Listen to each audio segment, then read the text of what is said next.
of India.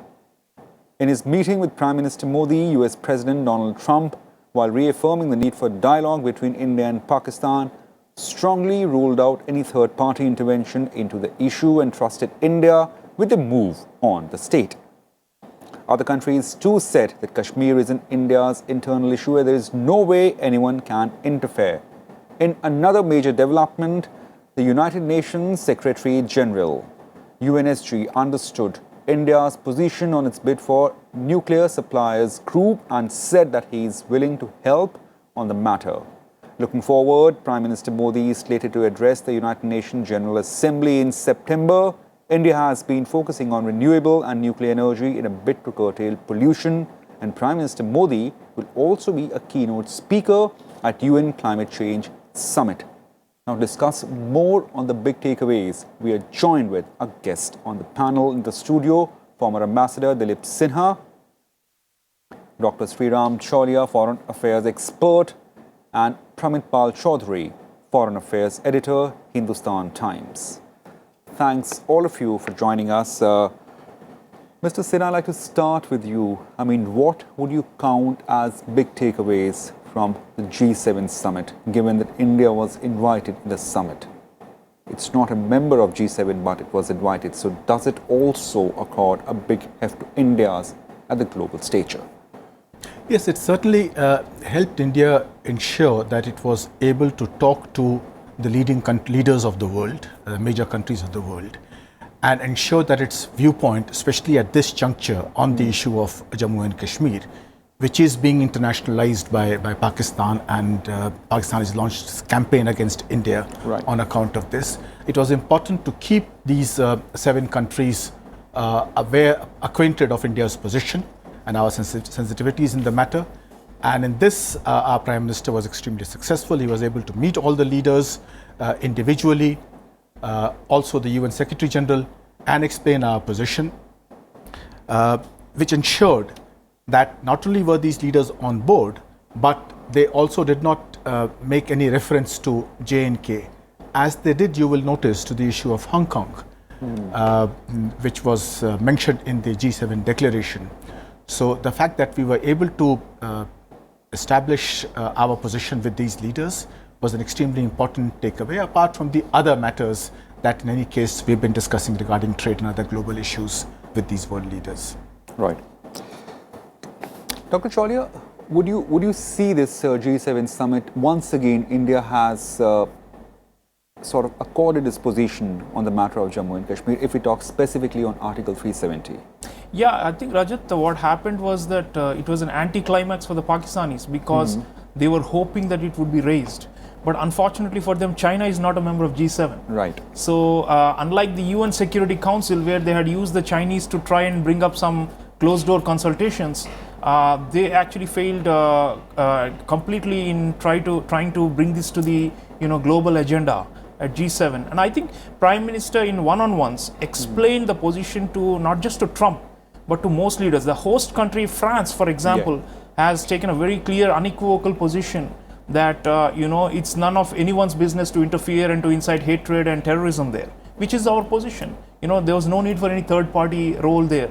And likewise, Russia has, although Russia is not part of G7, Trump wants to bring Russia back into the fold and create a G8 again.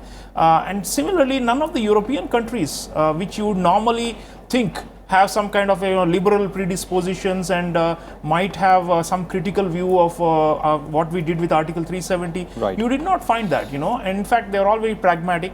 And I think all of them are looking at India as a big opportunity. For France, for example, is not just the Rafale jets they are selling. They are hoping that with Brexit, after Brexit is over, Britain will no longer be the gateway to Europe for our companies and for investments. And Emmanuel Macron wants to attract a lot of Indian, wealth there. Right. So I think it was a dazzling show of Prime Minister's, personal chemistry with a lot of world leaders, where he was very convincing. Trump said, "I learned a lot about India with my friend Modi." That meant that Prime Minister actually conveyed a lot of substantial points of our interest to convince Trump.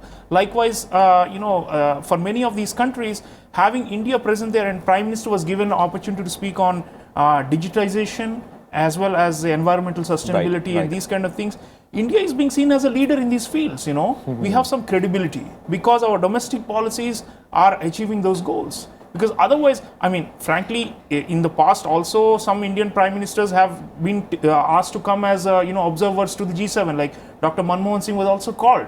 But the difference between then and now is, you see, the G7 members recognize that Prime Minister Modi has been elected with a massive thumping, majority, and he has a huge, national will behind him. So it's a complete like chalk and cheese. You cannot compare these two. So I would say that this time he not only impressed upon the world, rich countries, but also projected the developing countries' interests very strongly. And I think as a leading democracy, which is a developing country, we are able to make headway. As Dilip ji was saying, the fact that Hong Kong was on the agenda while Kashmir was not, shows that we did our work, background work in preparations, especially with the host country France, because the agenda setting usually is done by the host country. We had such close strategic coordination with France, and that's how we got this outcome. Right. We will definitely focus on the Indo-French ties. That has been a big takeaway out, the way we see it. Pramit, do you also agree that this time India's homework and also Prime Minister Modi's persona was the talking point at G7, considering that, as Dr. Cholia mentioned, that, usually we saw a fairly liberal stand from the European countries vis-a-vis Indo-Pak ties, but now what world leaders have once again reaffirmed faith in India, rather backed India on Article 370 it's something, a new sort of a thing. Do you also agree with that? Well, I think, as you said, the host country, France, we are now entering a remarkably new relationship on a whole host of areas. As is mentioned on the defense side, the economics, and I should also add the environmental side, because Macron is positioning himself as a new leader in the climate and space, and he sees India actually as his best partner in that field, especially among the emerging economies. So you can see he went after Brazil on the Amazon. He had an ocean, he had a biodiversity event, and Modi was one of the guests in every single one of these events. We've already, if you look at what Indian diplomacy has already laid out to the West, and it's in the Prime Minister's public statements, is that, look, this is what we have done in terms of the arrest of the Kashmiri political leadership is a temporary phase. And you saw the governor already announce that in 2 weeks we will release them. And the game will be to release all of these before the Prime Minister goes to the UNGA in mid-September. Second, that we will reintroduce elections as soon as the delimitation of the constituencies is done. Therefore, you will have an elected J&K government. And then finally, you will see the judiciary at some point make a statement or come to a decision about the legality of what we have done. So we have therefore fulfilled all the requirements that a liberal constitutional democracy would be expected. And then the flip side of this, of course, is that Pakistan's clout and the sense of Pakistan being essentially a problem nation has increased dramatically over the past decade. It's an economic basket case. It goes around asking for help from everybody. Even the Chinese, while they have given rhetorical support to Pakistan, and they did try to do a little bit at the United Nations, China has not indicated, for example, any desire to cancel Xi Jinping's coming summit in October in India. They have done absolutely nothing on the border with us to increase pressure. And curiously, their own statements have been focused less on the valley and Jammu. They have focused largely on Ladakh, which is a matter of irrelevance to Pakistan. Pakistan doesn't care about Ladakh. But China has made a little stink about Ladakh, but again has made it clear that this is not designed to undermine the overall relationship. So across the board, we have, partly because, as you've mentioned, Modi's own success, and Sriram mentioned the legitimacy of his election, plus the better Indian story overall than the Pakistani story, indicates that there's no real, as long as India fulfills what it has said it will do publicly, the rest of the world is prepared, even the Europeans are prepared to give us a time to see how far we'll go on that front. Ambassador Sinha, amid all this development, we saw desperate measures from Pakistan, be it internationalizing the issue, which is solely internal concern for India, and also we saw a sort of a protest in UK and some other embassies. So where does the G7 summit backing India leaves Pakistan now? Well, in the case of, as far as the efforts of Pakistan to internationalize the issue and get other countries to support it, that has been an utter failure. Because apart from China, which has made some kind of limited noises on this issue, no other country has spoken up. We have seen what happened at the UN Security Council meeting, which was a non-meeting, shall we say. And no other country supported Pakistan. Even the UK, there were some reports, and then the UK denied that. Certainly the UK diplomats here denied it.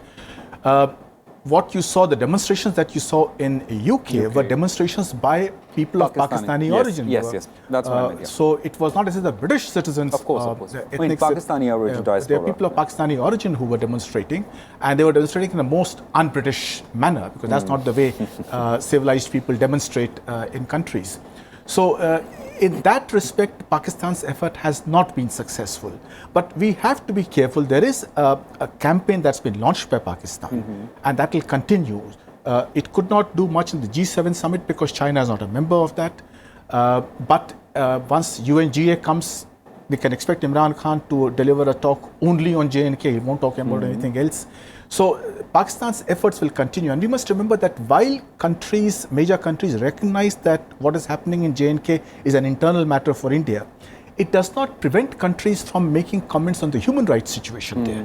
So we have had one statement from the State Department today about expressing concern over the arrests. So if now, until this situation normalizes, we will have to be on the alert all the time. Our diplomats will have to be burning the midnight oil to ensure that they keep up their effort to ensure that our story is given across to these people, and they are told what our roadmap is for restoring normalcy and restoring all freedoms in J&K. Right. Professor Chawla, I mean, shifting aside from Article 370 debate or just discussion in Article 370 in G7, has world, or rather, I mean, is world seeing India as a sort of a leader or a focal point in addressing climate issues, global warming? Well, that's very much so, Rajat. In fact, as a follow-up to the G7 summit, Emmanuel Macron sent his national security advisor, and he met Prime Minister Modi, and the French government has said that global challenges, primarily climate change, especially climate change, they are discussing with India how to take the decisions of the G7 and the agenda forward, and it also merges into the larger G20 where we are full members and leading players. So yes, we are a climate leader. Prime Minister has mentioned that we are closer to achieving the Paris commitments in terms of energy mix going towards renewables much sooner than 2030. It could happen in the next couple of years. So certainly energy transition, we are showing leadership. And the Solar Alliance we have, it's like the only big concrete multinational initiative of the last several years to deal with this outside the framework of the UN, panel on climate change.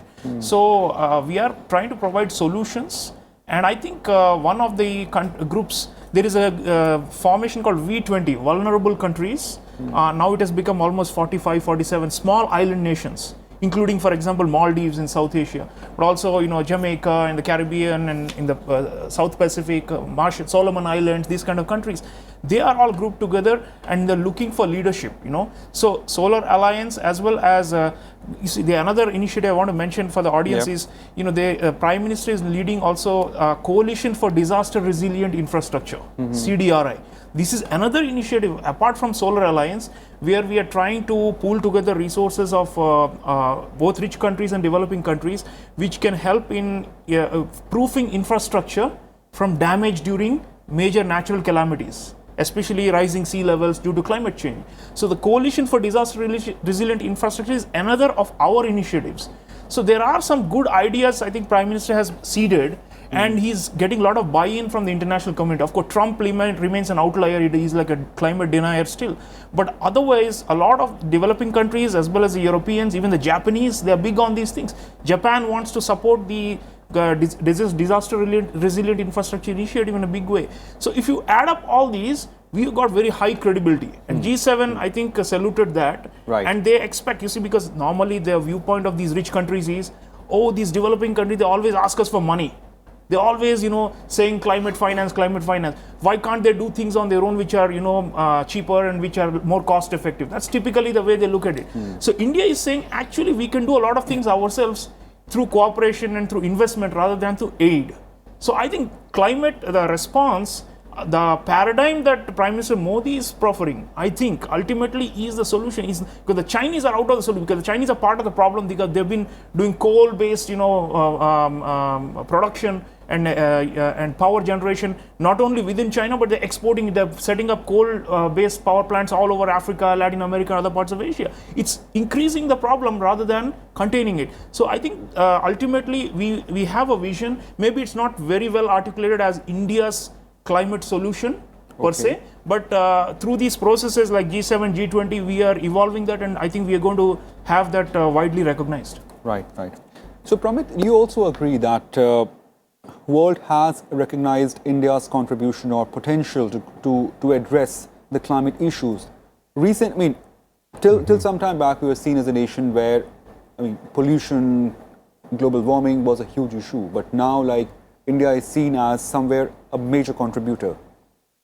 Well, we're still a country where pollution is still a big issue, and we are still a country that is seen as among the most vulnerable to climate change. But I think the game, as you mentioned, is that we will be part of the solution rather than a part of the problem, hopefully over the next 10 to 20 years.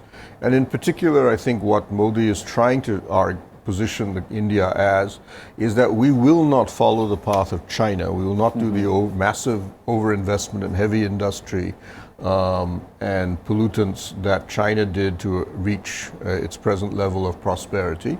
India will follow a different path. And it's something I think he personally takes very seriously. Soon after he was elected in 2014, I had a chance to run into him, and I asked him about climate, and he actually said this is a matter of my personal interest. And he said that this is something that we in India need to take much more seriously than we are. So that, as Sriram has mentioned, not only just on the international side, but the present movement, for example, against plastic, single-use plastic inside India. His announcement that he will announce a new climate change policy for India sometime next year, which I know the government is now already trying to put together, which will go beyond our Paris commitments. All of this is part of a larger package in which he wants to position India as a new green sort of emerging economy. Right. Ambassador Sinha, India's bid through NSG is addressed by UN. Or rather, I'm not saying that they are giving its position, but where do you see that bit helping India? We have been trying to become members of the NSG.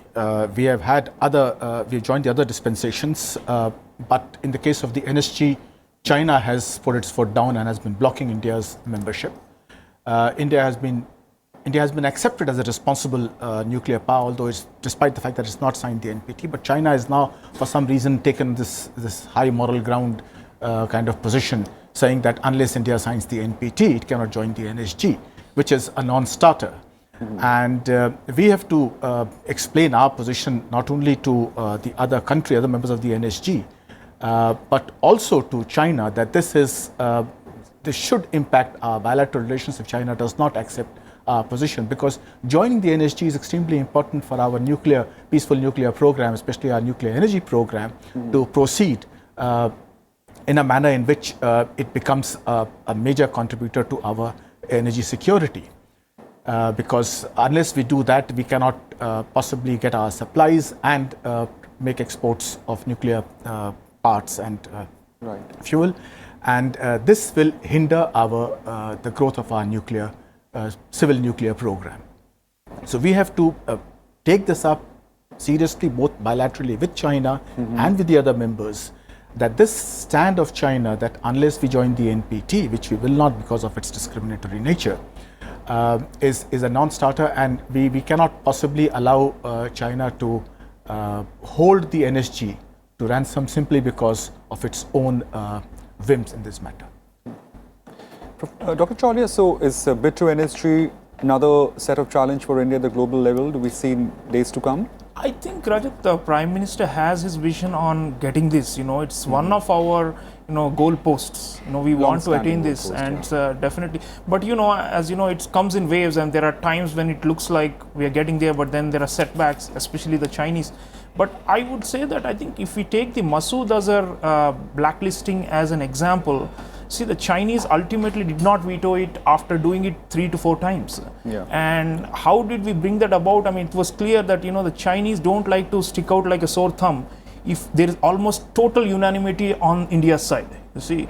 So the fact that they did that at the time, and of course, I'm sure we sweetened it with some offers of our own, which would benefit the Chinese, commercially and such things. So what we need to do, I think, with the informal summit coming up with Xi Jinping, I'm sure Prime Minister will try and get him to, shift on this as well. The Chinese, of course, have long-term strategic concerns about, competition by India, and that it should not become unequal or overtake China in Asia and all that. But I think they do, on these certain issues, they're pretty, the Confucian civilizations, if you see, their diplomacy is full of face, saving face and keeping face. That's very central to the way they approach things. So for them, it's all about, atmospherics and how it will look. And China is not a, an irresponsible actor like Pakistan or any other. It's a great power. So it has that sense that as a stature we have to maintain it. And if we are seen as obstructing and blocking a legitimate case like that of India, it might boomerang on their prestige. So I think we have to play on those things as well as other things. I mean, there is a hope that the border talks will also, proceed now that Prime Minister, would want that to happen in his second term. So there are many milestones. Definitely, NSG is one of them. I think the informal summit, as was being mentioned, the LAC situation is now much calmer. That is a success of the Wuhan process, and if we can take it forward with more confidence building, it might ultimately get there. I don't think we have put any deadlines for this because diplomatic goals can often run into rough weather depending on the alignments, and frankly, what happens to China-US trade war might ultimately impact what China does to NSG with us. It's a complex, interrelated phenomena. Right. Only few things are in our hands. So we must put our best foot forward through our diplomacy and our efforts, and then hope for the best. Pramit, one of the subplots of G7 has been, or rather last week's Prime Minister Modi's travels has been India-France ties getting further strengthened. I know you touched upon the issue, and I said that we'll discuss it later in broader details. What are the contours of those ties, and how this has been further cemented? So France sees an opportunity.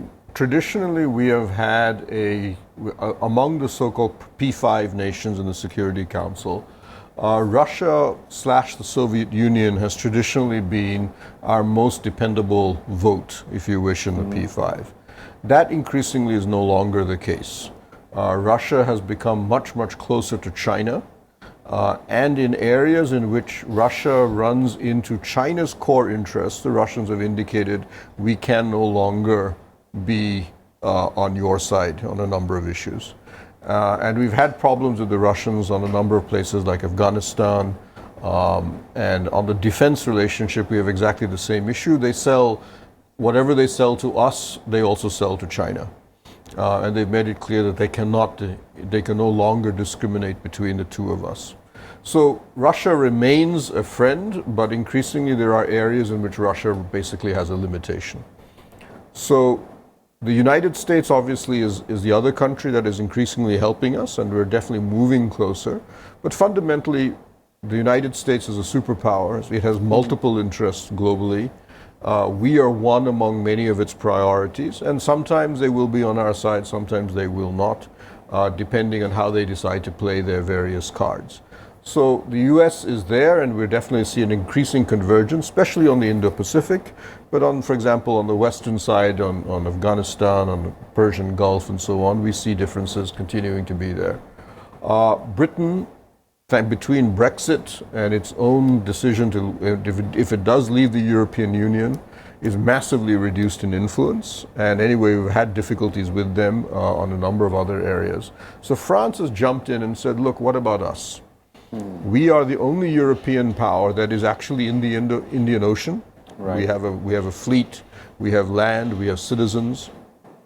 We have weapons technologies, both in terms of carriers, submarines, and if you notice, recently they've offered us, and during Modi's visit, a jet engine. They said, look, this is something you've always desperately wanted, that we don't have the ability to build a core of a fighter aircraft, which is a jet engine, and we're prepared to start working with you on a next generation jet engine as part of your Make in India program.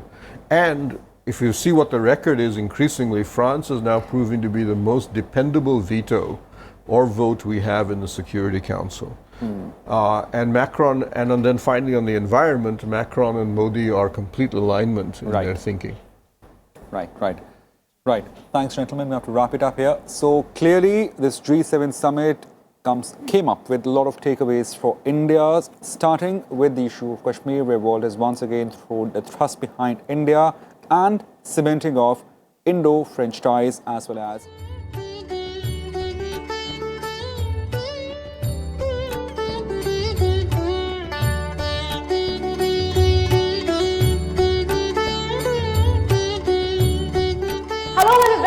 welcome to this special broadcast on Mahatma Gandhi and his South India connection. We are coming to you from Gandhi Mandapam in Chennai.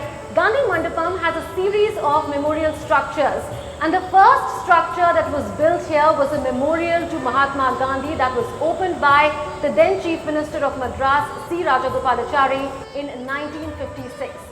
When we reflect on Mahatma Gandhi, the words of Albert Einstein come to our mind. He had said that generations to come will scarce believe that such a man ever walked upon this earth in flesh and blood. As we commemorate 150th birth anniversary of Mahatma Gandhi this year, we are traveling in various places across the country, which were turning points in Gandhian life and hence in our freedom struggle. Mahatma Gandhi visited South India several times during the course of his freedom struggle, and today we will retrace Mahatma Gandhi's bond with South India. I'm pleased to introduce an esteemed panel of guests that has joined me. I'm joined by K. Mohan. He is Chairman